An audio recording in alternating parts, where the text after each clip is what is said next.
আজকে হঠাৎ করে দেখলাম আয়নাঘর নিয়ে কিছু সাংবাদিক জিয়াউল আহসান, সেই খুনি জিয়াউল আহসানকে প্রশ্ন করছেন। তখন জিয়াউল আহসান সেই প্রিজন ভ্যান থেকে উত্তর দিচ্ছেন। এছাড়া গতকালকে আবার দেখলাম খুনি জিয়াউল আহসানের বোন বা কেউ একজন হবে, কোনো একজন অ্যাডভোকেট খুব বলিষ্ঠ কণ্ঠে জিয়াউল আহসানের পক্ষে সাফাই দিয়ে যাচ্ছেন এবং তিনি খুব সুন্দরভাবে তাকে নির্দোষ হিসেবে দাবি করছেন। কতটা দুঃখজনক আপনি চিন্তা করেন। জিয়াউল আহসান নামটি, এটা আসলে প্রমাণের কোনো প্রয়োজন নেই। মানে জিয়াউল আহসান যে খুনি না, এটা প্রমাণ করতে যাওয়াটাই হচ্ছে আরো সবচেয়ে বড় মস্করা, আরো সবচেয়ে বড় প্রহসন।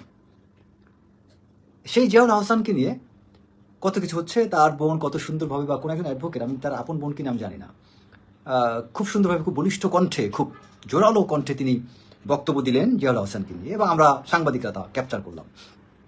আমার গুরুত্বপূর্ণ যে কথাটা আজকে